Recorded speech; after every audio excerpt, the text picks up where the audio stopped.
doit financer la prévention. Voilà.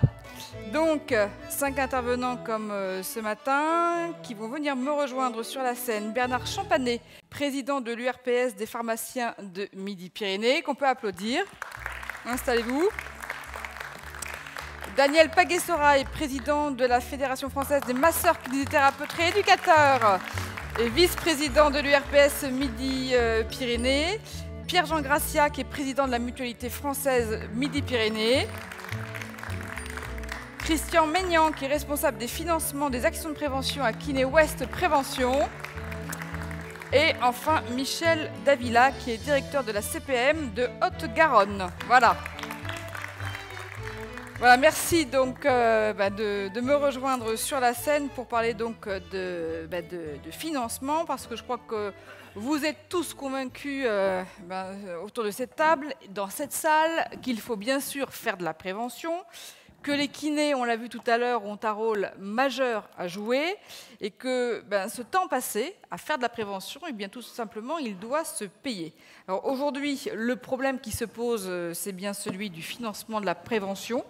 Est-ce que c'est compliqué aujourd'hui? Est-ce que c'est bien ça, Daniel Paguet-Sorail? Est-ce que c'est bien le cœur du problème, tout ça? Oui, le financement, c'est toujours le cœur du problème. L'argent, c'est le nerf de la guerre, mais si vous permettez, avant de parler vraiment financement, je voudrais, pour mes consoeurs et mes confrères qui sont là, faire un petit retour en arrière. C'est l'avantage d'avoir quelques années de syndicalisme derrière moi. Et j'ai ramené ici un petit livre que M. Davila doit bien connaître, qui est notre convention de 2007. Et en 2007, quand on regarde dans le préambule, on parle déjà de prévention. Donc quand on met les choses dans le préambule, c'est que c'est important. Et il y a même un chapitre entier, le chapitre 1.3, sur la prévention en massokinésithérapie. Donc c'est vrai qu'à l'époque, nous pensions, puisque nous sommes à la FMKR très attachés au système conventionnel, que les partenaires conventionnels allaient vraiment mettre en place une prévention active et efficace. Donc là-dessus, on a bâti des dossiers, notamment un qu'on a porté au niveau national. Alors le résultat, je fais court, ça a été très très rapide, c'est circuler, il n'y a rien à voir. Hein. Prévention de la lombalgie, ça ne nous intéresse pas. Votre dossier, ça vaut rien. Emballé. Bon, très bien. Et quels étaient les arguments? Je ne sais pas trop, très honnêtement. On n'a pas eu un argumentaire extraordinaire pour nous refuser ce dossier. Mais parce qu'il y a quand même des chiffres, hein, on l'a dit tout à l'heure. Oui, c'est bien 9 sûr, millions de journées de travail perdues, 2 milliards d'argent que ça coûte à la Sécu. Enfin, c'est pas un dossier mince. J'ai vu 3 milliards, je crois que c'est pratiquement le montant des dépenses remboursées par l'assurance maladie pour la kinésithérapie. Donc c'est énorme. Enfin, bon. Donc c'est énorme. C'est quand même... Les arguments en face, ils doivent être quand même... Enfin bon, je ne veux pas monopoliser la parole. Il n'y en a pas. Donc, bon, voilà. Il n'y en a pas. Donc, bilan en 2013, lorsque j'ai été élu président de la FMKR, sur la prévention, sous ce régime conventionnel, zéro. Aucune action du régime obligatoire pour la prévention. Donc partant de là, quand on est président d'un syndicat, le but c'est quand même d'essayer de prévoir l'avenir de la profession et des professionnels et de me dire que, ben oui, la prévention c'est quelque chose de très important. La preuve c'est qu'il n'y a qu'à regarder les pays nordiques, les pays anglo-saxons qui eux ont depuis très longtemps compris qu'il fallait investir dans la prévention. Alors je pense qu'en France on a malheureusement souvent quelques trains de retard et on n'a pas compris cet enjeu puisque manifestement on ne fait rien. Donc puisque le régime obligatoire ne veut pas travailler avec nous, eh bien, nous allons travailler la prévention sans le régime obligatoire, parce que moi je pense qu'on ne peut pas laisser la prévention de côté. Pourquoi on ne peut pas la laisser de côté? Pour deux raisons essentiellement, je vais être assez rapide. La première, c'est que notre décret d'acte et d'exercice aujourd'hui nous donne cette possibilité d'avoir un champ de compétences très large, notamment la prévention, ce que nous envient beaucoup d'autres professions. Donc moi ce que je dis, c'est ne laissons pas d'autres professionnels s'occuper de la prévention seuls. On doit absolument s'en occuper. Et puis, il faut quand même bien regarder, parce qu'on ne vit pas dans nos cabinets tout seul, il faut quand même regarder un petit peu la situation économique. Vous parliez de l'argent et du financement. Dans quel monde on vit aujourd'hui? Quand vous regardez les chiffres 2014, déficit de la sécurité sociale, 15 milliards d'euros, déficit de l'assurance maladie, 10 milliards d'euros. Moi, je demande à mes jeunes confrères, moi je suis plutôt sur la fin, mais est-ce que vous croyez vraiment que le système conventionnel va nous permettre de continuer à développer nos revenus professionnels, même pas les développer, simplement les maintenir?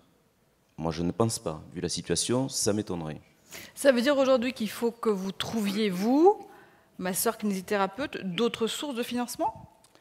Ça veut dire que je crois qu'il faut se diversifier parce que malheureusement, je pense qu'aujourd'hui, un cabinet qui ne fera que du soin remboursé aura de grosses difficultés. À tout le moins, ne pourra pas avoir un plateau technique qui lui permettra d'être, je dirais, au top pour les patients. Et donc, les patients n'auront pas accès à des soins de qualité. Parce qu'aujourd'hui, ne serait-ce que par exemple une simple piscine de rééducation, pour éviter à des gens d'aller dans des centres de soins qui coûtent 5 fois plus cher, c'est impossible. Vous perdez de l'argent. Et regardez ce que font certaines professions autour de nous qui ont aussi cette chance d'avoir des actes non remboursés. Je pense par exemple aux chirurgiens dentistes. Je pense qu'aujourd'hui, les chirurgiens dentistes qui font des actes non remboursés s'en sortent pas trop mal, à la fois vis-à-vis de leurs propres revenus, mais même vis-à-vis des patients. Ce n'est pas parce que ce n'est pas remboursé qu'ils n'ont pas de patients.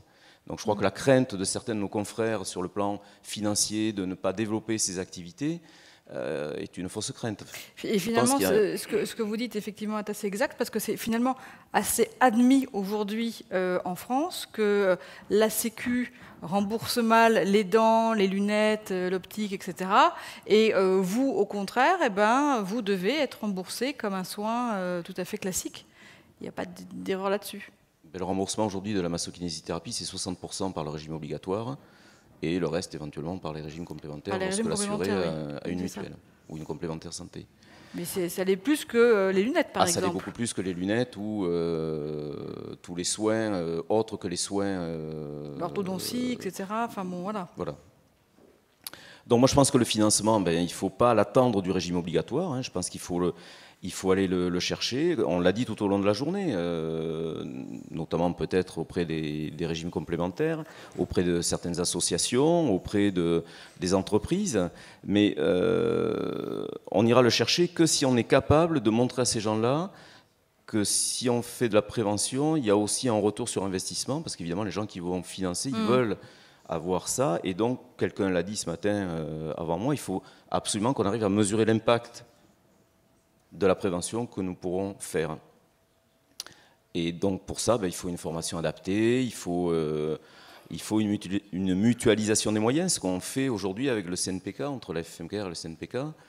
Il faut aussi développer, je pense, des sites grand public pour amener le public vers cette prévention des kinésithérapeutes et montrer que le kinésithérapeute est incontournable dans la prévention. Pas seul, parce qu'on va se retrouver sur un domaine concurrentiel, sûrement, et on va avoir des partages de compétences. Ça aussi, ça a été dit. Je crois qu'il va falloir accepter qu'à côté de nous, il y ait d'autres professionnels que des masseurs kinésithérapeutes. Mais à nous de montrer... Et d'autres professionnels de santé? Ou d'autres professionnels tout court? D'autres professionnels de santé dans un premier temps, je dirais. Mais à nous de montrer qu'on a une plus-value. On a une formation qui nous permet d'avoir une plus-value. Alors, encore plus si ce n'était pas des professionnels de santé, bien sûr. Alors, il existe, vous l'avez dit à plusieurs reprises, différents types de prévention, primaire, secondaire, tertiaire, enfin, je ne reviendrai pas là-dessus. J'imagine que pour toutes ces préventions-là qui sont très différentes et qui s'adressent à des publics différents, parfois, il peut y avoir différentes sources de financement différents aussi, là. Alors, là, ce que je vous ai dit, ça s'applique essentiellement à la prévention primaire. Je ne suis pas rentré dans le détail. La prévention secondaire et tertiaire, à mon avis, c'est un autre sujet qui n'est peut-être pas d'ailleurs le sujet de la journée, parce que et je partage cette idée aussi, si on veut faire sortir les kinés de leur cabinet, c'est à travers la prévention primaire qu'on le fera. C'est elle qui est vraiment le plus important. Je crois que c'est l'enjeu, c'est même un enjeu de santé publique. Et je suis vraiment au regret de voir que les pouvoirs publics ne s'accaparent pas ce domaine-là, alors que d'autres pays l'ont fait. Et encore une fois, la France va se retrouver en retard, comme elle se retrouve en retard pour notre formation initiale, etc. Enfin, je veux pas développer... Il y a des modèles, et on va terminer là-dessus, il y a des modèles de pays qui vous semblent intéressants aujourd'hui en termes de financement de la prévention? Je pense qu'on a des études sur, on va dire globalement, les pays nordiques, tout ce qui est Finlande, Norvège, Danemark, et pas mal de pays anglo-saxons, oui, qui sont beaucoup plus en avance que nous, et qui ont investi dans la prévention, et qui aujourd'hui en récupèrent une partie de leur investissement. Christian Maignan, vous partagez l'analyse de Daniel Pagès-Oraille là-dessus? En partie, sur le constat que les kinésithérapeutes n'ont probablement pas le choix et que leur pérennité professionnelle, individuelle et collective repose sur des actes non conventionnés, sur des actes autres de soins. Je pense qu'il n'y a plus personne qui conteste ce débat-là. Je suis probablement plus optimiste sur les capacités à trouver des financements et je pense que les petits ruisseaux font les grandes rivières. Et je pense qu'aujourd'hui, les kinésithérapeutes ont une palette de financement incroyable à leur disposition. Et il ne faut pas chercher des choses peut-être trop institutionnelles, compliquées, au travers de dossiers de subvention que seuls des organismes comme les autres peuvent maîtriser. Je pense que le kinésithérapeute, avant tout, dans son cabinet, autour de son cabinet, il peut mobiliser l'envie de ses clients, ex-patients, futurs patients, anciens patients, à se maintenir en bonne santé et avec des moyens contributifs raisonnables.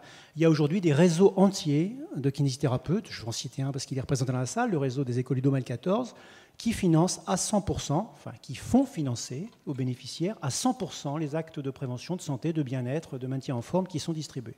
Donc voilà un exemple qui montre qu'il n'y a besoin d'absolument aucun organisme pour cela. Modestement, j'anime chaque semaine quelques cours de gym santé kiné qui sont un grand bonheur pour moi. Je demande à personne de les financer. Ce sont mes participants qui financent tout simplement mes compétences pour être accompagnés dans ce chemin de santé. C'est-à-dire que ce sont des patients ou pas d'ailleurs? Clients. En l'occurrence, clients. Osons le mot, hein, des mais clients. Mais bien sûr. Mais c'est eux qui payent. Des citoyens soucieux de rester en bonne santé en étant guidés par des professionnels qui vont avoir un œil attentif sur eux. Et c'est là où peut-être j'ai aussi un petit différent sur la prévention primaire.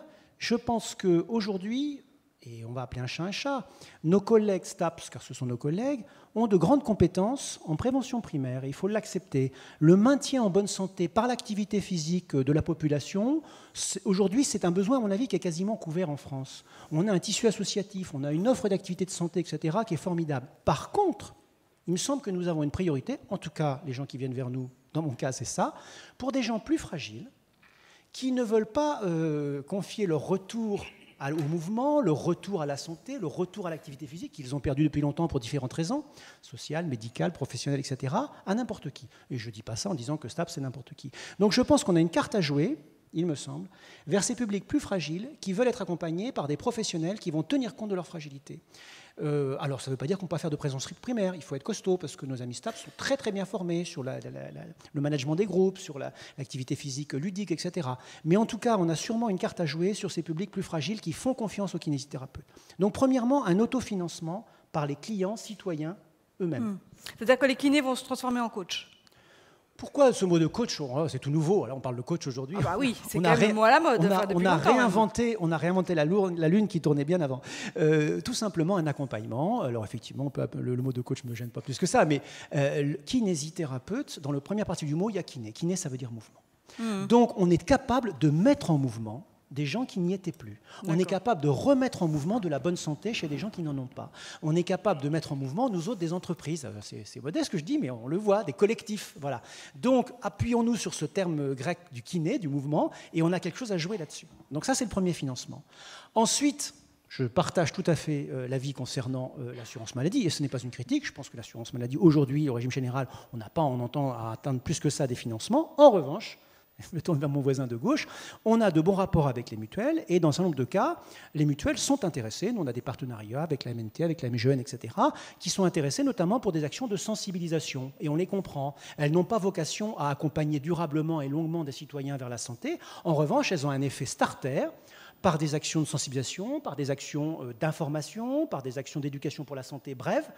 Et donc, je pense qu'il faut séquencer ces actions. Je pense que les citoyens qui ont besoin d'être remis pour ce qui nous concerne, appareils locomoteurs dans le mouvement, peuvent bénéficier d'actions de sensibilisation financées par des mutuelles, puis arriver à des actions de promotion pour la santé que nous organisons parfois nous-mêmes, parfois en collectif, et enfin tout ça pérennisé dans et à côté du cabinet du kinésithérapeute. Il y a une chaîne et il ne faut pas couper la prévention primaire, secondaire et tertiaire. Les gens reviennent lentement à la bonne santé ou s'y maintiennent difficilement, et c'est un parcours entre sensibilisation, éducation pour la santé, activité de pérennisation. Et là, on a vraiment une carte à jouer, et les mutuelles ont déjà fait la preuve de leur intérêt pour ça et ont déjà financé nos actions. Un petit tour par la prévention d'entreprise, même si elle ne concerne pas tout le monde, il y a de multiples financements. Encore une fois, petite rivière, petit ruisseau et grand fleuve. En entreprise, je vais citer en vrac les financeurs que sont les OPCA, tout simplement, la formation continue qui finance. Les CARSAT, qui, contrairement à ce qui a été dit, peuvent financer aussi nos actions. Les fonds nationaux de pénibilité, de prévention de la pénibilité, le fonds national de maintien dans l'emploi des personnes en perte d'autonomie. Enfin, il y a aujourd'hui de multiples financeurs. Le problème, c'est que les filières sont un peu opaques. Mais c'est ce que je voulais vous dire. Voilà. Alors là, on milite. Ça, comment on fait avec... Honnêtement, le kiné seul dans son coin a un peu plus de mal à s'y retrouver dans ce merde. Alors, soit il se met au service d'organismes de formation continue, d'organismes de santé, de mutuelles, etc. Soit il rejoint un réseau comme le nôtre. Mais enfin, en tout cas, je pense qu'il faut se grouper parce que pour moi qui fais ça tous les jours, monter un dossier de financement, c'est pas de la tarse, quoi. Il faut vraiment connaître les ficelles et je suis content d'avoir des assistantes professionnelles à côté de moi qui font ce travail-là. Qui savent le faire. Voilà. Donc en entreprise, il n'y a aucun problème de financement. Je persiste à dire qu'on a un boulevard. On a vraiment un déficit de l'offre de prévention kinésithérapie. On n'a pas un déficit de la demande, ni un déficit du financement. On a un problème d'offre. On n'a pas une offre assez visible, assez lisible, assez qualitative, assez évaluée. Mais en revanche, une fois que l'offre est là, qu'elle est structurée, qu'elle est présente et visible, je peux vous dire que les financements, comme le disait ce matin Pascal, c'est le dernier des soucis des entreprises. Libérer des salariés, c'est toute une aventure. Trouver un financement, c'est assez simple en entreprise, en santé au travail. Et enfin, le parent pauvre de tout ça, c'est la santé scolaire. Honte sur notre nation, honte sur notre nation qui ne sait pas mobiliser des moyens. Nous, on bricole avec des bouts de ficelle, des actions en milieu scolaire, etc. Et c'est fini. Les parents vendent des tartes à la récréation pour financer ça, c'est pas normal, quoi. Là, on a un vrai problème. La santé scolaire, le service de promotion pour la santé des élèves est misérable, sous-doté, en sous-effectif, etc. Et là, il y a vraiment un gros job à faire là-dessus. Bon, nous, on le dit franchement, on a un peu baissé les bras et on a du mal à s'investir, à part dans les lycées avec des financements quand même, du conseil régional. Et Paul-Antoine Vittel, d'ailleurs, le précisait tout à l'heure. Etc. Les ARS. Bon, les ARS, ce sont ni des apporteurs comme ça faciles de financement et des paniers en or, ni des monstres. Je crois qu'il faut aller vers elles avec des dossiers bien ficelés. Il faut répondre aux appels à candidature, comme le disait Jean-Yves ce matin. Il faut être présent sur le terrain de la prévention. Parfois, on est déçu, parfois, on n'est pas déçu. Et en tout cas, il ne faut pas baisser les bras là-dessus. Mais avant tout, pour l'immense majorité des kinés, moi, je reste persuadé que le financement de la prévention, il se fera par les citoyens, clients, patients, des kinésithérapeutes préventeurs. C'est la meilleure carte qu'ils ont à jouer. Voilà. Alors, je vais donner la parole justement aux deux financeurs qui vous entourent, la mutuelle et puis la Sécu. Je vais donner la parole d'ailleurs tout de suite à Michel Davila en tant que représentant justement. Maintenant, il a un micro qui va saisir de suite en tant que représentant de l'assurance maladie. Moi, j'aimerais savoir sur la part de votre budget, je vais être très indiscrète, mais sur la part du budget que vous gérez ici sur la Haute-Garonne, quelle est la part que vous consacrez à la prévention ? Alors, avant de répondre à votre question, je vais faire un petit détour par rapport aux propos liminaires et introductifs qu'a tenu M. Paguet-Soray. Nous nous connaissons assez bien. On s'est connus sous des cieux lotois, puisque lotois il est, et lotois j'ai été professionnellement à un moment donné. Il a cité la Convention nationale des masseurs kinésithérapeutes dans sa version de 2007, avec des principes comme on les trouve dans les préambules. C'est vrai aussi pour la Constitution française, hein, monsieur Paguet. Je vous invite à la lire. Le préambule de 1946 fait état de principes qui sont très beaux, mais qui ne sont pas toujours régulièrement appliqués. Moi, j'ai repris pour préparer un minimum une séance à laquelle je n'étais pas invité. Et je crois comprendre pourquoi, d'ailleurs, parce que j'ai l'impression qu'on n'est pas totalement désiré dans cette instance, mais on en reparlera plus tranquillement tout à l'heure.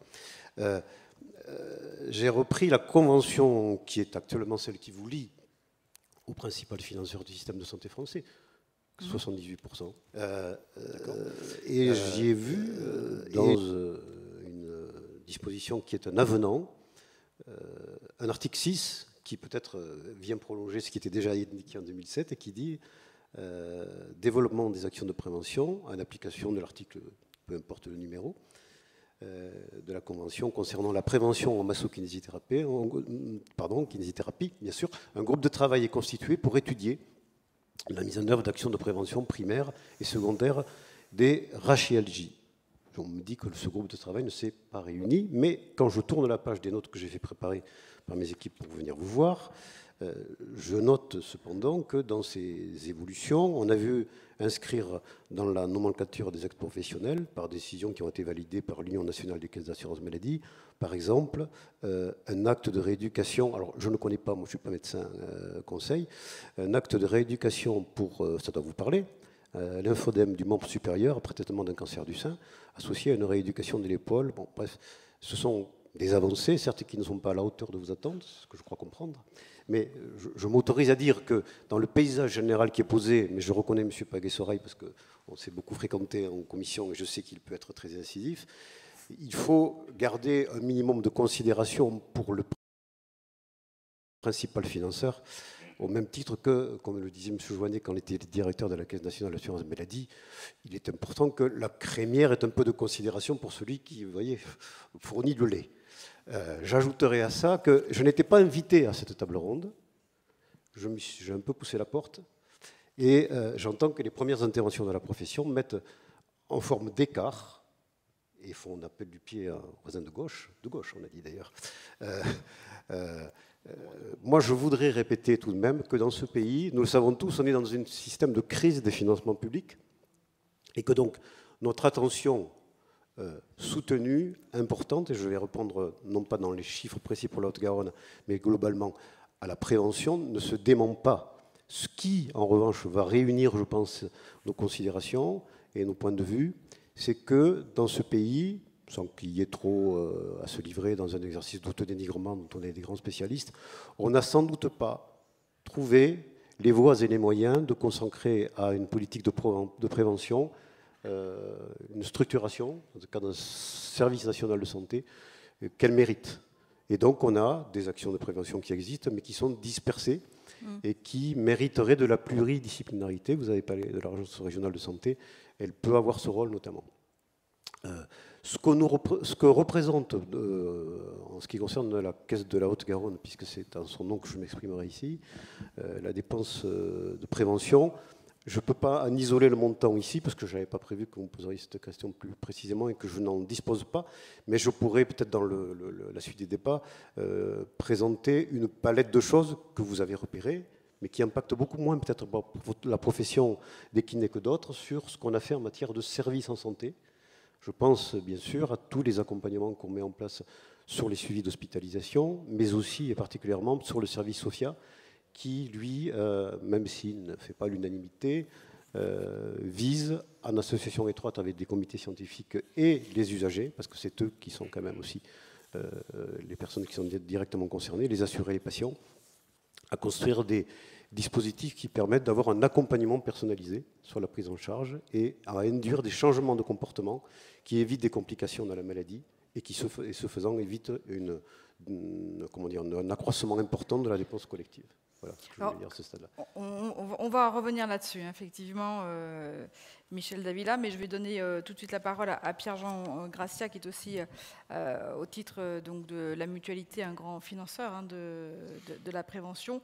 Quelles sont les actions, vous, que vous faites véritablement, peut-être particulier avec les kinés?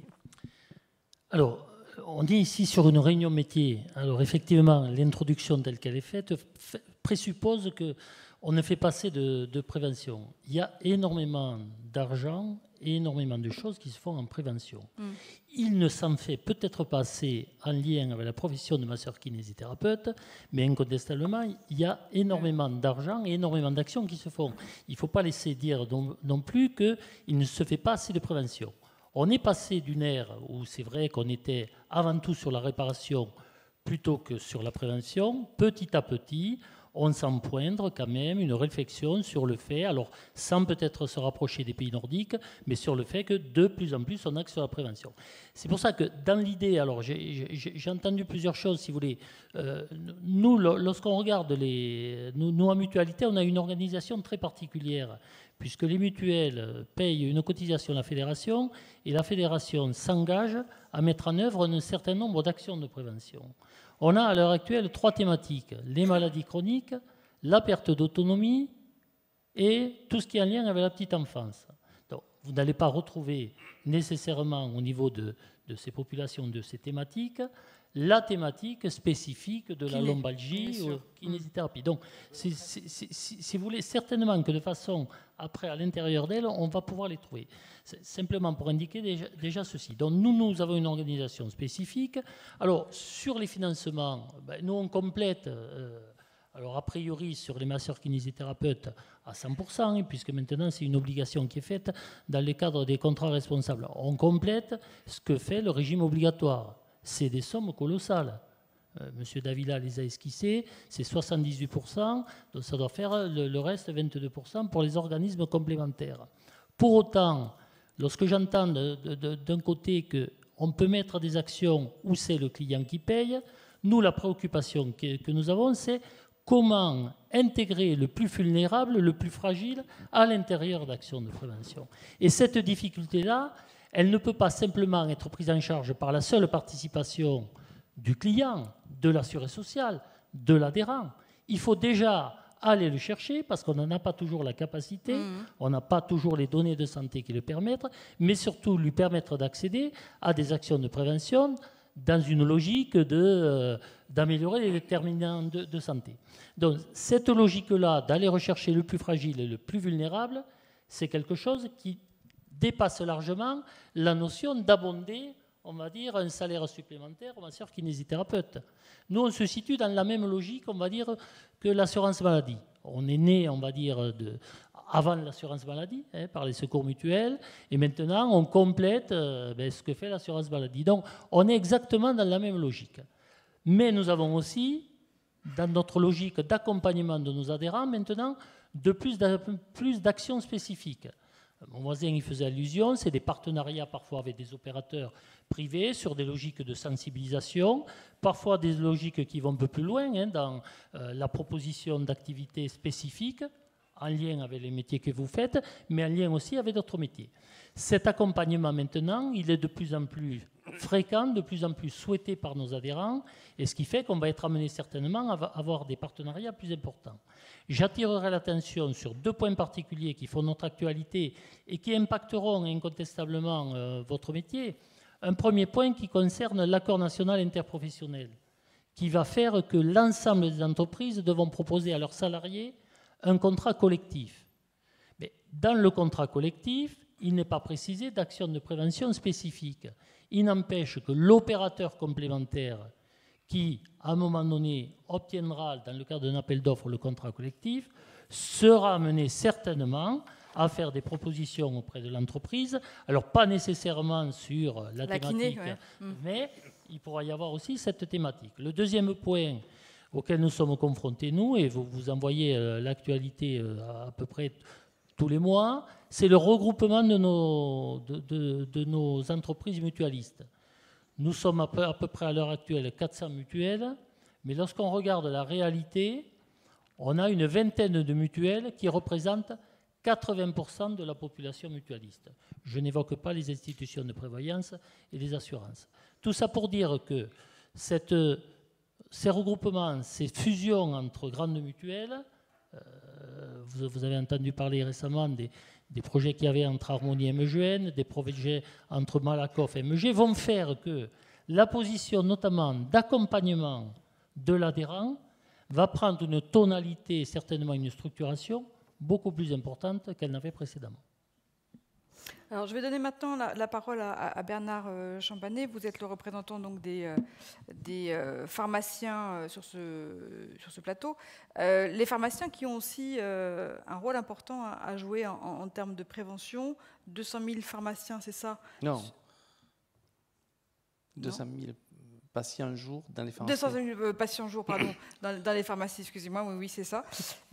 Oui, un effort de mémoire. Et donc, un maillage sur le territoire qui est très important et qui permet à vous, justement, de toucher un nombre important de patients et qui fait que les messages de prévention, ils passent bien, ils passent vite, parce que ces populations-là, vous les voyez fréquemment. Alors d'abord, je voulais remercier Fabrice de m'avoir invité à cette table ronde parce que c'est dû aux URPS, aux Unions Régionales de Santé, où nous sommes tous regroupés, nous avons appris à nous connaître. C'est déjà un peu un acte de prévention, de pouvoir se connaître et de pouvoir intervenir tous ensemble autour du patient. Et ça ne coûte rien, ni à la CPR, ni à personne. Ni à la mutualité. Ensuite, si vous voulez, dans cette réunion-là, déjà, on peut échanger autour du patient, créer un lien autour du patient, et je trouve que c'est indispensable. Il est certain que les pharmacies de Midi-Pyrénées, nous sommes 1080 officines à peu près, nous voyons 200 000 patients par jour, et nous avons en tout 2700 pharmaciens comptant les titulaires et les adjoints. Donc nous pouvons faire passer des messages. Et j'ai l'habitude de dire que la prévention est la garantie la plus sûre et la moins chère contre tous les maux de notre temps. Mais il y a certains qu'il est difficile de quantifier cette action. Très difficile de quantifier la prévention. Parce que la prévention, ça peut être des conseils hygiéno-diététiques pour les personnes qui ont un diabète débutant ou de l'hypertension. Ça peut être des vaccinations, qui est un sujet qui est très sensible aujourd'hui. Mais quand on s'aperçoit, si vous voulez, qu'une personne sur deux, même si elle a le vaccin gratuit, ne se fait pas vacciner, moi, sincèrement, en tant que pharmacien, je vous l'avoue, mais je ne voudrais pas que la sécurité sociale entende, mais je préfère quelqu'un qui attrape la grippe plutôt que de vendre un vaccin contre la grippe. Mais c'est certain que la vaccination est aussi un acte de prévention. Donc, le bon usage du médicament aussi. Nous avons aujourd'hui en France 1 500 000 journées d'hospitalisation dues au mauvais usage du médicament. Et on estime que 2/3 pourraient être évitables. Donc, vous voyez, je crois que les actions sont excessivement nombreuses que nous pourrions mener. Et nous pourrons le mener simplement si nous arrivons à créer un lien autour du patient, à créer un lien, et aussi dans la pluriprofessionnalité. Parce que dans ce cas-là, si vous voulez, la personne écoutera le message, et si le message est unique, la personne se l'appropriera. Parce qu'aujourd'hui, nous apercevons trop que les personnes, je le vois pour l'exemple des médicaments génériques, le médecin m'a dit ça, puis quand vous appelez le médecin, il me dit « mais j'ai jamais dit ça ». Donc si vous voulez, là aussi, nous devons avoir un discours unique. Et autour du patient, Paul Valéry a écrit « Un homme seul est en bien mauvaise compagnie ». Ce qui veut dire vraiment, c'était une réflexion que je trouve très bien aujourd'hui pour cette réunion, dans la mesure si nous sommes tous autour du patient, nous devons y arriver, nous devons arriver à réussir. Et c'est une prévention, ça si vous voulez, qui ne coûte pas cher. L'accompagnement ne coûte pas cher. Certains que nous aimerions avoir davantage d'argent, des fois pour mener des actions de prévention dans l'établissement scolaire, dans les établissements professionnels, dans les entreprises, pour aller porter la bonne parole sur le bon usage du médicament, pour nous c'est cela. Mais aussi le kiné qui va au domicile peut parler aussi, dire aux gens, est-ce que vous avez bien pris votre médicament? Je veux dire, tout le monde peut avoir cette parole de confort autour du patient. Mais ça ne se fera pas si on est seul, chacun dans son coin. Et les organismes sociaux, si vous voulez, j'ai travaillé avec M. Davila, on travaille aussi à la mutualité, et je vous assure que c'est un plaisir. Nous sommes au départ dans des logiques différentes.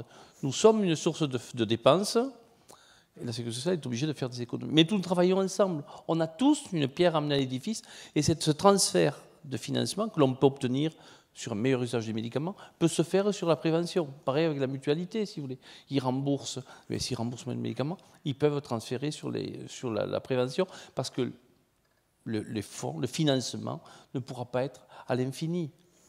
Donc il faudra qu'il y ait un transfert d'un côté à l'autre. Et la prévention, je crois que si vous voulez, ça nous permettra aussi de responsabiliser le patient. Il faut que le patient soit aussi, tout le monde le dit, les intervenants précédents l'ont dit, acteur de sa santé.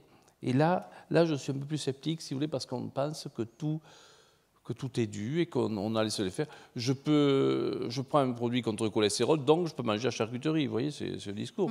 J'ai une BPCO, mais je prends un médicament et je peux continuer à fumer. Oui. Voilà, si vous voulez. Bon, tout ça, si vous voulez, nous attendons. Donc, alors que responsabiliser, impliquer le patient, il me semble, sans le culpabiliser, naturellement. Parce que souvent, vous savez, quand on est... Il y a un proverbe indien qui dit « Grandir, c'est appréhender le non ». C'est dur de dire non. Quand on a... Moi, je suis très gourmand. Si j'ai du chocolat devant moi, et je le mangerai. Alors qu'en fait, il faut essayer de faire comprendre aux gens qu'on ne va pas le culpabiliser, mais qu'il faudrait qu'ils fassent un peu attention pour la collectivité aussi. Très bien.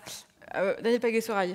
Oui, je voulais répondre tout à l'heure, M. Davila. Il me connaît suffisamment pour savoir que je respecte tout à fait en général les gens qui sont en face de moi et que j'ai suffisamment d'intérêt pour la vie conventionnelle pour, si je critique le régime obligatoire, c'est bien sûr parce que c'est avec regret et quand on présente un dossier qu'on nous renvoie dans les cordes, mon regret c'est de ne pas avoir même pu travailler. Et sur l'exemple que vous nous avez donné, je suis désolé, mais le nouvel acte qui n'est toujours pas passé puisqu'on attend sa parution au journal officiel n'est en fait là... Dès qu'il sortira en juin, monsieur Paguet-Sorail. Oui, enfin on espère. N'est là en fait que pour permettre d'associer deux actes sans que le deuxième acte soit décoté de 50%. Ce n'est absolument pas de la prévention, c'est du traitement suite à un cancer de femmes qui ont été opérées, qui se retrouvent malheureusement avec un œdème du bras et une épaule un petit peu raide. Et je vous assure que pour sortir ce texte-là, même si je n'y ai pas participé directement, mais enfin je suis quand même d'assez près ces travaux, nous y avons passé un temps infini et on n'est pas du tout dans la prévention. Et mon regret, c'est que je sais qu'il y a des budgets au niveau du régime obligatoire. On a vu par exemple des projets de santé active, Malheureusement, c'est un projet où nous n'avons jamais été sollicités. Je crois qu'on aurait pu amener une expertise. Santé active, c'est un dossier qui a été mené par la CPAM, hein, c'est bien ça. Voilà. L'assurance maladie au plan national, qui a été positionnée, expérimentée dans un département. Mais je crois que malheureusement... Et qui concerne notamment la prise en charge du mal de dos, des conseils, etc. Oui, et effectivement, je prends note, parce que ça avait été dit au plan local, et vous le confirmez, M. Baguet-Sauvaille, donc vous avez des informations nationales, puisque vous n'avez pas été associé, ce que moi je regrette au demeurant, puisque sur le sujet SOFIA, par contre, et pour le bien connaître, puisqu'à Albi, on avait une des plateformes nationales de prise en charge des patients diabétiques, je puis vous dire, pour y avoir participé, que de bout en bout, ce dossier a été conduit, c'est donc possible, avec les représentants des professions de santé. Ce qui n'a pas empêché des incompréhensions, parce que quand on fait bouger les lignes dans l'évolution du système de santé entre les rôles des uns et des autres, on crée du trouble, mais après, quand on veut discuter, on peut. L'important, c'est ça, c'est d'avoir des interlocuteurs avec qui on puisse dialoguer. Je prends note de ce que vous dites, j'ignorais que, et c'est peut-être une des raisons pour lesquelles il a été mis en parenthèse, le dossier santé active n'est pas fait l'objet d'une intégration des professionnels, vous singulièrement, sur ce sujet. Allez-y. Alors, les espaces santé active, que certains connaissent, 19 espaces à ce jour en France, mis en place dans une dynamique de l'Acte MTS, à partir d'un exemple qui a été créé dans la Sarthe, dans le 72. Et on a vécu cet exemple, puisque nos collègues de l'association des kinésithérapeutes préventeurs ont participé. Il y a un certain nombre d'ateliers qui ont été créés, mais le premier, c'était sur la santé du dos. Voilà. Et aujourd'hui, la plupart des espaces santé active ont un module sur la santé du dos. Voilà bien un exemple très concret où il pouvait y avoir une collaboration. Dès que nous avons commencé à observer, alors que ça se passait très bien dans la Sarthe, le développement de ces espaces, nous avons été vers le responsable national, Pascal qui est dans la salle se rappelle de ce rendez-vous, pour leur proposer nos services en bonne et due forme, en disant voilà, il y a un espace santé active avec plusieurs modules, la nutrition, etc., et la santé du dos. La santé du dos, ça nous paraît accessible pour que des kinésithérapeutes, pas seuls, mais y participent.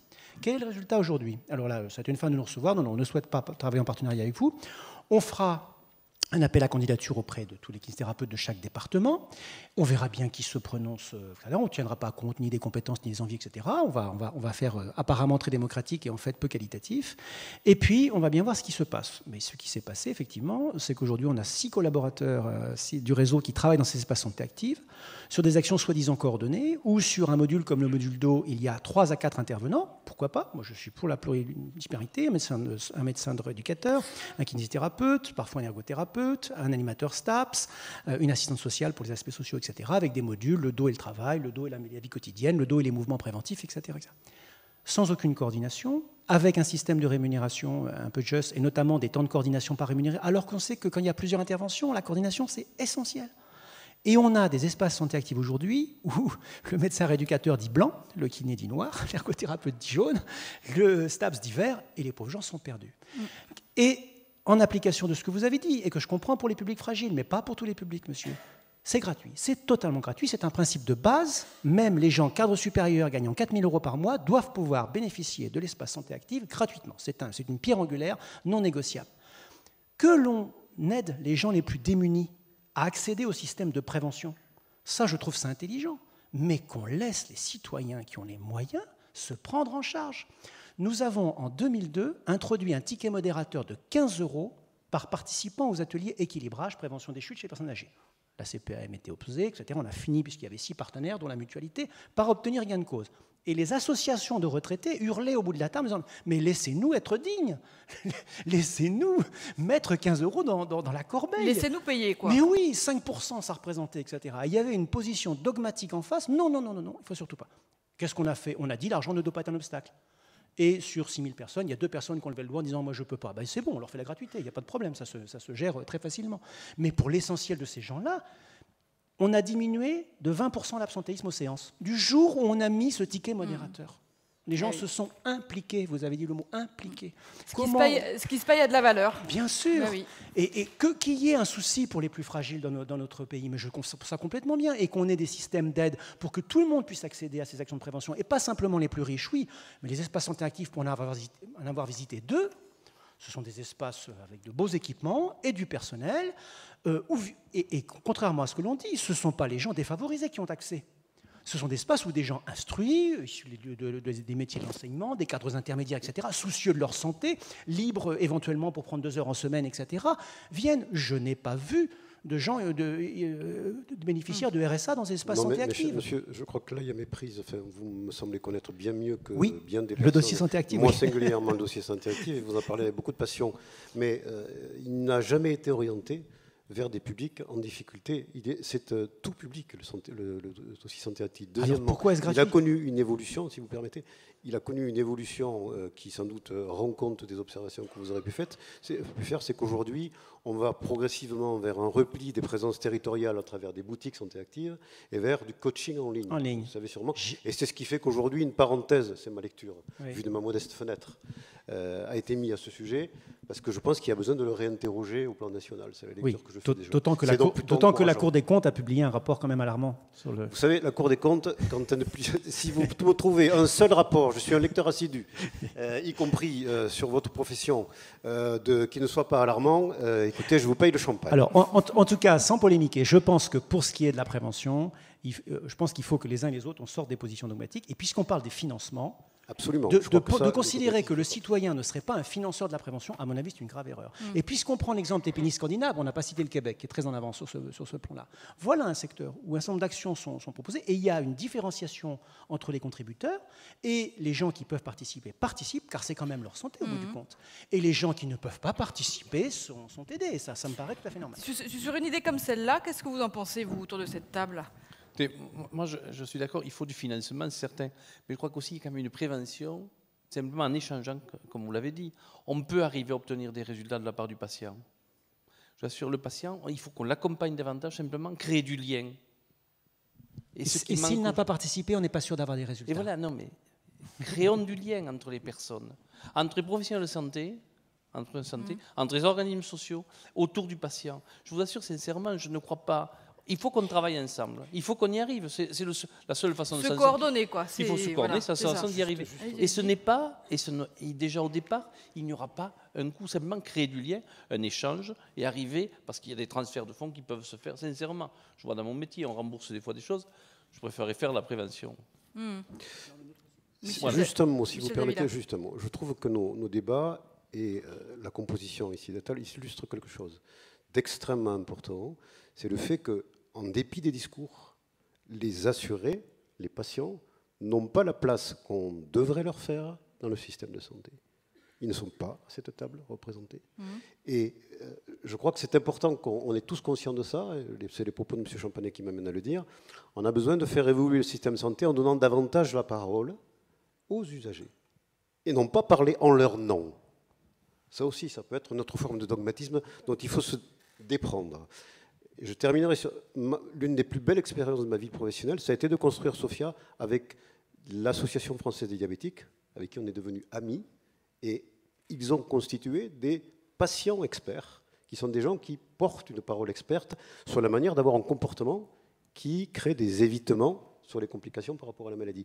Je crois que, si vous voulez, le partenariat se construit aussi dans cette recherche-là qui mette l'assuré social, le patient, peu importe comment on l'appelle, au centre des choses. Et je crois que là-dessus, on a des vraies marges de progrès. Allez-y, Pierre-Jean Grassia. Oui, non, j'avais un commentaire. Il ne s'agit pas de dire que nous n'admettons pas le fait que chaque personne a toute liberté à faire ce qu'elle veut, on va dire, en termes d'activité.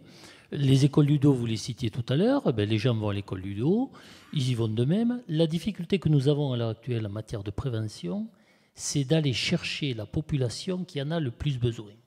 Donc, ceux dont vous parlez, les gens qui ont une certaine éducation, qui s'occupent de leur capital santé, peu de problèmes. C'est eux qui accèdent le plus à l'ensemble de ce qui nous est offert par notre magnifique assurance maladie en termes d'examen, en termes de radiographie, ainsi de suite. C'est eux qui vont dans les dépistages organisés. C'est pas cela qui nous préoccupe le plus. Ce qui nous préoccupe le plus, c'est ce que nous n'arrivons pas à toucher. Voilà. Mais s'ils ne veulent pas, eux.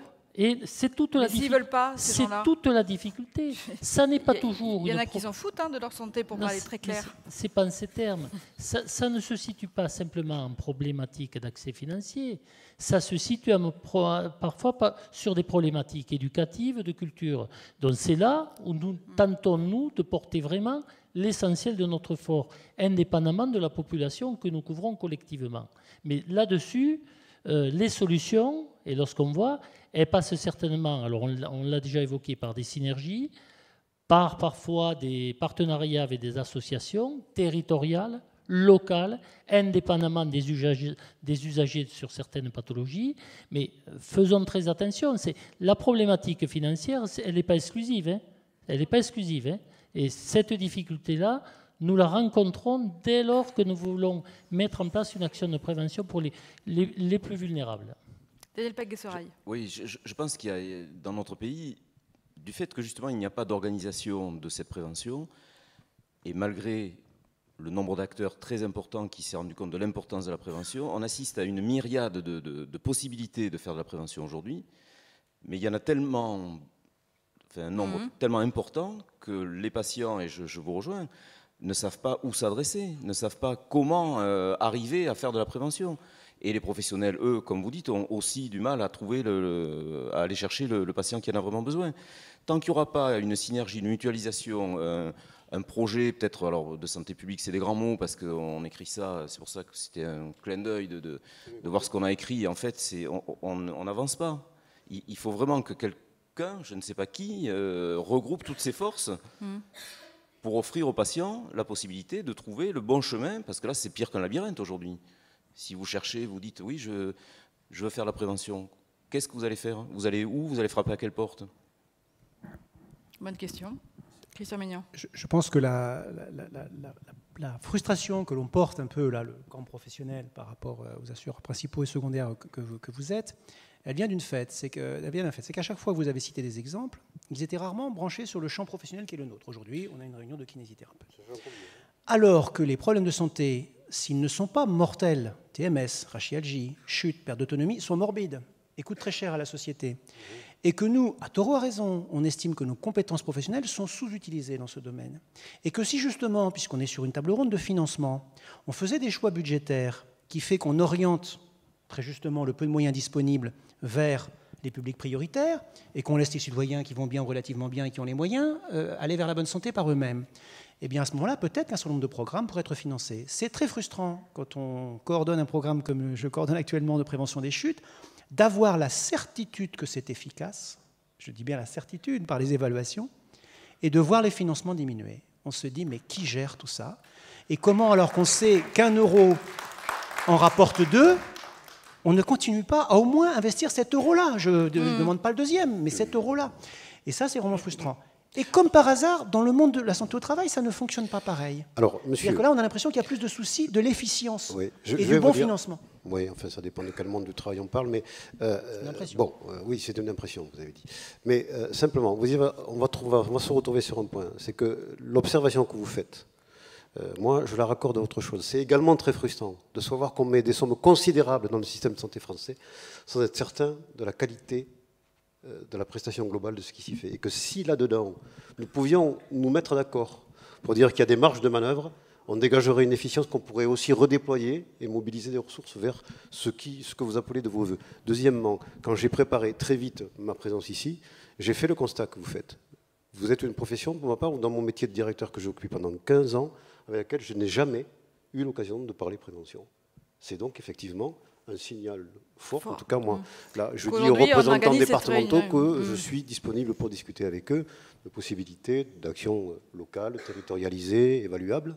Mais indiscutablement, je partage le point de vue qu'est le vôtre. Nous travaillons régulièrement depuis longtemps avec les dentistes, avec les radiologues, avec toute une série de professions. Par exemple, et les kinés. Les bilans MT-dents, si jamais on l'appliquait pour la kiné, qu'on fait ton dos, ou, etc., et qu'on l'applique, est-ce qu'on peut imaginer que la Sécu finance des programmes comme cela de prévention pour les plus jeunes, par exemple, pour éviter les rachialgies? On peut tout imaginer, et je m'en ferai le rapide porte-parole auprès du directeur général qui viendra la semaine prochaine à Toulouse et que j'irai accueillir à Blagnac jeudi matin. Je ferai état de vos propos. On peut, parce que c'est comme ça qu'on peut aussi, à modeste échelle, faire avancer les sujets choses, oui. et les représentations, dès lors qu'effectivement, nous sommes quand même tous conscients que dans ce pays, on a un problème de dette et de crise des financements. Et que donc, il faut quand même qu'on ne l'oublie pas. Et que donc, ça a une exigence aussi citoyenne que d'avoir aussi cette logique-là de maîtrise des coûts pour dégager des marges et les redéployer vers ce qui est sans doute une priorité de santé publique. Monsieur Davila, tout à l'heure, vous disiez qu'il aurait fallu qu'il y ait des patients, une association de patients. Chaque professionnel de santé est dans l'obligation d'avoir des liens personnels avec son patient. Naturellement, il y a des professionnels de santé, je parle des pharmaciens, qui exagèrent, qui abusent, qui pousseront à la consommation, qui inciteront à la consommation, j'en suis certain. Mais d'une manière générale quand même, je crois qu'on essaie d'accompagner au mieux nos patients. Mais c'est parce que chacun de nous est un et unique, quoi, si vous voulez. Même s'il était représenté là, c'est un lien direct qu'il faut avoir dans chaque officine, dans chaque cabinet. Et rien ne peut remplacer ce lien direct, hein, pour l'échange, pour la persuasion. Vous savez, je vous racontais un aparté tout à l'heure, j'ai un monsieur qui est greffé du foie, parce qu'il avait une cirrhose du foie, mais il recommence à fumer, il recommence à boire, et la société paie 4 000 € par mois de traitement anti-rejet. Donc, si vous voulez, c'était infernal à vivre cela. Et on a beau essayer d'échanger avec lui, même s'il y avait une association de patients, on n'arrivait pas à lui faire entendre raison. Vous allez me dire, c'est vraiment le cas extrême, mais ça existe. Mais je crois sincèrement qu'il faut arriver à ce que chaque professionnel de santé crée un lien personnel avec chaque patient pour arriver à le responsabiliser davantage. Je vous assure que ce message sera le plus important, de créer un lien unique. Il faut que nous conservions ce bien précieux. Moi, je le défendrai toujours, ce point de vue dans ces instances et dans ces tables rondes, qu'est un système socialisé de prise en charge collective de la santé, qui est quand même un des plus avancés au monde, même s'il est en crise quand même. Et en même temps, il faut qu'on avance sur ce double mouvement de dire qu'il faut qu'on responsabilise dans une démarche de plus grande individualisation de nos personnes. Comment et jusqu'où? Est-ce qu'on doit aller jusqu'à imaginer des déremboursements? Est-ce qu'on peut aller jusqu'à faire ce pas-là qui sera un pas difficile par rapport à des comportements individuels? Il faudra peut-être à un moment donné se poser la question. Vous savez, on se bat aujourd'hui, vous avez vu, chaque fois on lit 3000 morts sur les routes. 70 000 morts à cause du tabac. On parle davantage des 3 000 morts sur la route que les 70 000 morts pour le tabac. Il faudra aussi quand même arriver à faire comprendre aux gens qu'il faut se protéger, quoi. Il y a des choses qu'on ne pourra jamais, personne ne pourra. Et pour revenir sur la spécificité professionnelle... Mais là, pour le coup, ce n'est pas les campagnes de prévention qui manquent, ni d'information sur les méfaits du tabac. On parle davantage aujourd'hui, on parle davantage aujourd'hui des 3 000 morts sur la route, 70 000 morts du tabac, on dit on augmente le prix du tabac, mais si vous voulez, aujourd'hui, il faudra bien faire quelque chose contre cela aussi. Alors, je reviens sur la spécificité de notre débat pour des kinésithérapeutes. Ce n'est pas pour faire du corporatisme, mais voilà, bien sûr qu'il faut ces campagnes, elles sont bien faites. Globalement, les campagnes de vaccination, les campagnes de prévention pour la grippe, les campagnes, même si elles n'ont pas des résultats extraordinaires, sont plutôt bien conduites. Il y a une mortalité. Dans les questions que l'on peut aborder, nous autres, en prévention, le maintien de l'autonomie chez les personnes âgées, qui coûte une fortune. Si par des actions d'accompagnement de personnes âgées, on peut retarder le GIR4 d'un an ou deux, si on peut retarder l'âge d'entrée en EHPAD d'un an ou deux, si on peut limiter les chutes dont on sait qu'elles sont le facteur déclenchant, les résultats attendus sont économiques. Ils ne se verront pas dans les journaux en termes de milliers de morts, mais ils se verront. Et quand on parle des spécificités, il faut adapter à chaque profession. Les associations de malades, incontournables pour le diabète, incontournables, y compris pour des maladies qu'on connaît qui sont la spondylarthrite, etc. Parce que ce sont des maladies chroniques invalidantes. Je ne connais pas d'association de lombalgique ordinaire. Je ne connais pas d'association de TMS, de patients TMS. Si quelqu'un peut m'en citer une, je suis preneur. Ce sont des gens simplement qui sont atteints dans leur force de travail, dans leur capacité fonctionnelle, dans leur qualité de vie. On est là-dedans. Et parce qu'on est là-dedans et que c'est moins visible dans les journaux et qu'il n'y a pas des grandes associations de malades qui font du lobbying, je pense que sinon ils nous plébisciteraient, eh bien on a du mal à avoir de la visibilité. Ça n'est pas une raison, maintenant qu'on s'est occupé des grands problèmes de prévention liés à la mortalité et aux grandes causes de mortalité, pour ne pas penser en ce début du XXIe siècle à la qualité de vie, à la longévité sans handicap, parce que ça c'est un enjeu absolument formidable. Ouais. Et là, eh bien, on peut ou pas écarter les kinésithérapeutes, mais à mon avis, si on le fait, on a tort. Leur écarter, on l'a dit ce matin, on a fait notre propre mea culpa. Le principal obstacle, c'est nous. Vous n'étiez pas là, on l'a dit. On n'est peut-être pas assez dynamique, assez qualitatif, assez évaluateur, etc. Pas assez lobbyiste, peut-être aussi. Aussi. Et quand vous dites qu'effectivement, il va bien falloir tailler dans les soins, dans une situation économique comme est la nôtre, pour abonder la prévention, ça n'engage que moi, je suis d'accord pour signer là-dessus. C'est-à-dire qu'effectivement, je pense qu'à un moment donné, on ne pourra pas tout rembourser, y compris toute la kinésithérapie, qui n'a pas toujours tout le temps fait ses preuves sur tous les dossiers, et qu'il va bien falloir accepter ça pour aussi injecter de l'argent dans la prévention, à condition qu'elle soit évaluée et utile. Donc là, on est vraiment dans un deal de prouver l'efficacité, et si elle est prouvée, que des moyens, en complément des citoyens, mais que des moyens publics assureur principal, assureur complémentaire, l'État par les ARS, viennent à notre secours. Pas notre secours, vous avez raison, l'objectif n'est pas d'augmenter les revenus des kinésithérapeutes, au secours d'une prévention que les kinésithérapeutes peuvent contribuer à accomplir et pour lesquels ils ont la Donc compétence. ça sera un vrai cercle vertueux. Tout à fait. Mais on a ces doubles handicaps, manque de visibilité, et on s'attaque à des pathologies en prévention qui ne sont pas mortelles, elles sont juste morbides. Voilà. Et ça, c'est pas pareil. Bien, Pierre-Jean Gracia, et puis on Oui, dans la continuité de certains propos, je vous avoue que bon, c'est la première fois que je viens dans ce type de réunion. Hein. Donc j'ai été invité, je suis venu, je vous en remercie. Et il reviendra. Mais pourquoi pas, si vous voulez. Je suis beaucoup plus préoccupé lorsqu'on est dans nos affaires mutualistes sur l'optique, sur le dentaire, sur l'hospitalisation, que sur la problématique des masseurs kinésithérapeutes, qui nous pose beaucoup moins de problèmes par rapport, on va dire, à nos flux de remboursement. Voilà, je ne vais pas évoquer le tiers payant. Demain, il y a une manif sur notre sujet, ce n'est pas le propos. Mais voilà, tout ça pour dire que vous avez aussi, et ça, je l'ai bien entendu, à vous faire reconnaître. J'ai vu tout à l'heure un programme dans les lycées professionnels, effectivement, dans lequel l'orateur se plaignait du manque de partenariat avec l'inspection académique. Mais l'enseignement reçoit des centaines de propositions d'intervenants. C'est à la fois toute la richesse de notre pays, mais c'est à la fois aussi un certain nombre de charlatans qui veulent faire de l'entrisme sur des populations en termes de chalandise. Donc, à un moment donné, il faut montrer qu'on a des programmes, il faut évaluer les programmes, et petit à petit, on se fait connaître, et ça prend une dimension telle en termes de sérieux qu'on devient quelque part l'acteur incontournable. Et c'est en ce sens qu'il faut travailler. Je crois qu'il ne faut pas quémander, j'entendais, je ne pense pas que dans le convention, enfin, c'est pas moi, dans un conventionnement professionnel, on puisse inclure énormément d'actions de prévention. Nous, on nous en demande maintenant dans les contrats responsables 1 à 2 actions de prévention qui, le plus souvent, sont tournées vers du sevrage tabagique ou vers tout ce qui est en lien avec la nutrition. Peut-être faudra-t-il y inclure à un moment donné des actions spécifiques sur les troubles musculo-squelettiques. Voilà, donc voilà, c'est pour ça que je voulais indiquer qu'il y a un travail aussi de votre profession à vous faire reconnaître. Vous avez un panel ce soir, alors au moins au plan régional. Voilà. Je retiendrai moi ce que j'ai entendu par rapport à cette table ronde en tout cas. Très bien, merci beaucoup.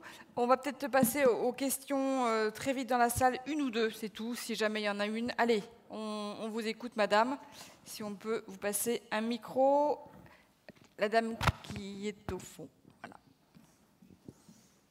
On vous écoute. Bonsoir. Ma question sera pour Monsieur de la Sécurité sociale et Michel Davila. Oui, Monsieur Davila, pardon. Je l'ai présenté. Pardon. Oui, ainsi que pour les mutualités.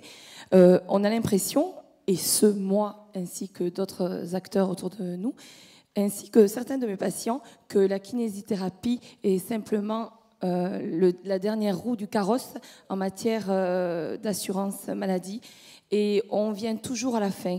Alors, moi, ma question, c'est est-ce que vous pensez que nous sommes un luxe, simplement, comme on pourrait le déclarer en Angleterre, parce que nos soins, ne n'oublions pas, permettent à nos patients quand même, problème de la coiffe des rotateurs et lombalgie, de pouvoir aller travailler. Et ça, j'en ai beaucoup.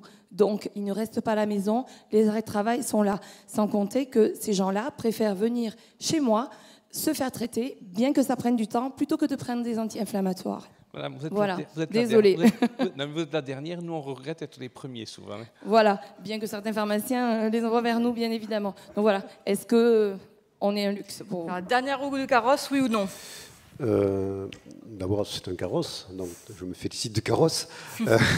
Non, aucunement, madame. Moi, si vous voulez, ici, je suis le représentant de quelqu'un qui occupe des responsabilités sur un territoire départemental. Les questions que vous posez, et il me semble les débats aussi qui ont été animés, renvoient à des problématiques qui ne sont pas uniquement du champ départemental.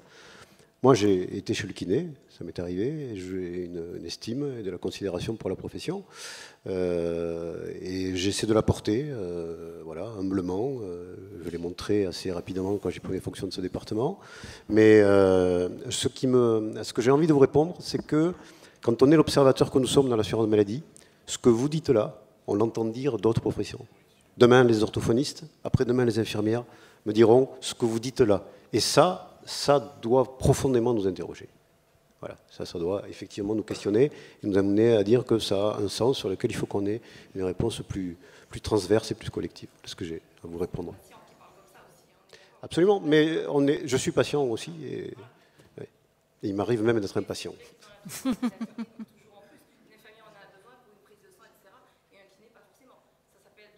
Je vois très bien, je vois très bien. Très bien. Non, mais moi j'ai beaucoup appris dans les débats que vous avez posés sur les questions de prévention et j'ai fait mien l'idée que finalement vous aviez un espace que j'ignorais et sur lequel je suis disposé à reconsidérer ma vue personnelle en tout cas. Ben, on est ravis en tout cas d'avoir participé à ça. Une question ici au premier rang. Jean-Yves Lemerle, on va vous écouter. Oui, nous sommes aujourd'hui, et cette journée s'achève, c'était une journée des kinésithérapeutes, la prévention par les kinésithérapeutes, et on a ouvert largement, les pharmaciens sont là, et on a commencé à travailler en interpro. Je me pose une question, et je vais vous poser une question, monsieur de la mutualité. Vous dites que vous découvrez aussi les savoir-faire que peuvent avoir les kinésithérapeutes. C'est bien si tous autour de la table, et ceux qui n'étaient pas kinésithérapeutes, découvrent le savoir-faire. Monsieur Daniel Pagassora a dit tout à l'heure aussi que nous avions des liens, et dans les textes, la prévention était là. Les acteurs de prévention que vous avez là, dont votre voisin à droite, que je connais bien, Christian, en tant que professionnel de santé, kinésithérapeute, et bien d'autres derrière, toute son équipe et son staff, quand nous avons commencé la prévention il y a quelques années, nous avons toujours été voir les partenaires, les caisses, les mutuelles. Christian s'en souvient. On a été frappé à la porte en disant on a des savoir-faire et des possibilités pour améliorer la santé publique. Ma question, j'y viens. C'est que, monsieur de la mutualité, vous savez sans doute qu'au niveau national, votre organisme développe des choses sur ce qu'on appelle les déficiences sensorielles. Elles sont développées sur 3 points, les déficiences sensorielles, et la prévention sur ces déficiences sensorielles. L'audition, c'est un phénomène qui va se développer avec les pertes d'audition très tôt de nos jeunes. OK, ça ne concerne pas les kinésithérapeutes. Le deuxième, ce sont les déficiences visuelles, qui concernent peu les kinésithérapeutes. Le troisième chapitre, c'est l'autonomie et la personne âgée. Et j'ai cru comprendre, ou je pense mal comprendre, parce que je n'ai pas la tête bien faite, que dans ces 3 cas, ces déficiences, ces acteurs de déficience sensorielle, ce sont des nouveaux métiers et pas des kinésithérapeutes. Ma question est la suivante. Pourquoi, à la mutualité, vous êtes allé chercher en particulier juste sur les personnes âgées, vous faites des nouveaux métiers en temps court, des gens qui vont faire de la prévention des chutes, alors que vous avez dans la salle et autour de vous et à côté de vous des professionnels de santé qui ont des savoir-faire, qui connaissent bien, qui ont des résultats et qui peuvent intervenir au niveau des personnes âgées.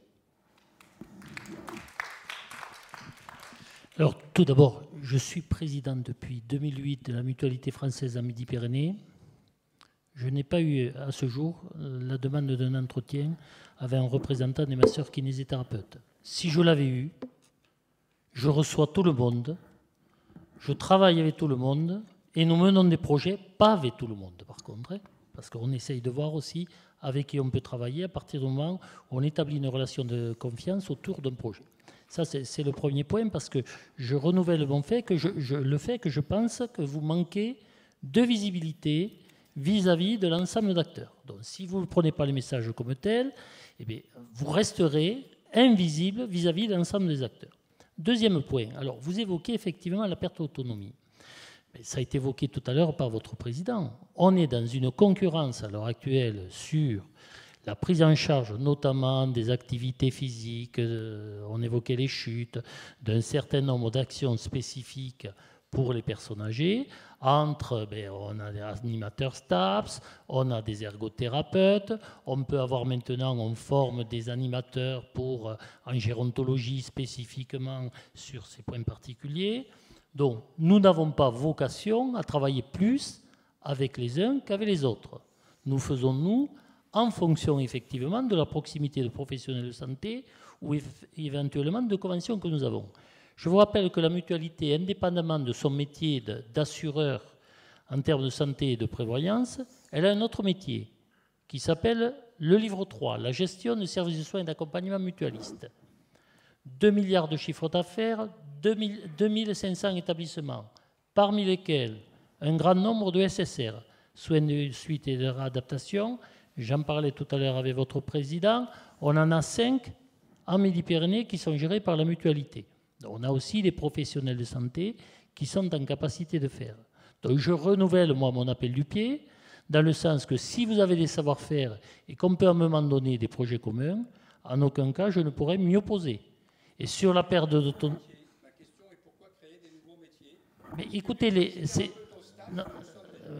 excusez-moi, c'est pas nous qui créons les métiers. Hein. Je veux bien prendre un certain nombre de responsabilités sur certains sujets, mais des métiers comme animateur stable, des métiers comme ergothérapeute, des métiers comme animateur... Des nouveaux métiers, les métiers du grand âge. Et oui, mais c'est pas nous qui les créons. Voilà. Après, faites attention aussi qu'il n'ait pas aussi un savoir-faire ou une visibilité qui soit à un moment donné supérieure à la vôtre. Voilà. Excusez-moi, je réitère mon propos. En tout cas, il y a du boulot peut-être à faire de part et d'autre. Dans la précédente table ronde, je pense que le message a bien été entendu par notre président régional des URPS et qu'il aura bien compris votre message. Tout le monde regardait Fabrice. Dans la précédente table ronde, il y avait quand même un consensus sur le principal obstacle, c'est nous. Il s'agissait là du développement de la prévention. On réitère avec le financement, qui n'est que l'un des moyens pour y arriver. Et on peut, sans se battre la coupe, réitérer cette... Voilà. Effectivement, dont acte, dans cette région... le responsable de la mutualité régionale nous dit qu'il n'a pas eu de demande de rendez-vous. Acceptons ce constat. Et effectivement, Jean-Yves citait un dynamisme réel, mais dont il sait que régionalement, il n'est pas au même endroit. Acceptons ce constat. Pour l'instant, nous n'avons pas su faire la preuve de notre dynamisme et de notre compétence dans toutes les régions françaises. Donc on a du chemin à faire. Et une journée comme celle-ci, organisée par l'URPS, a pour but de lancer ici, en Midi-Pyrénées, une dynamique qui, depuis 20 ans, produit ses effets en Bretagne, pour ne pas citer une autre région. Et effectivement, moi j'atteste que non seulement la mutualité française ne nous a jamais fermé ses portes, mais Yannick Barbanson, président de la commission prévention de l'université, était le président de notre association. Donc voilà, on peut très bien dire que la mutualité ne nous a pas fermé ses portes.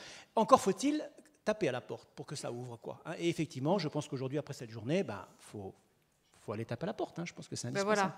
C'est vous qui aurez eu le mot de la fin, Christian Maignan. La dynamique est lancée. En tout cas, merci à vous tous d'avoir participé à cette table ronde et d'avoir participé à cette journée longue, mais certes très enrichissante pour tout le monde. Et je vais donner maintenant la parole à Fabrice Seignon pour son discours de fermeture.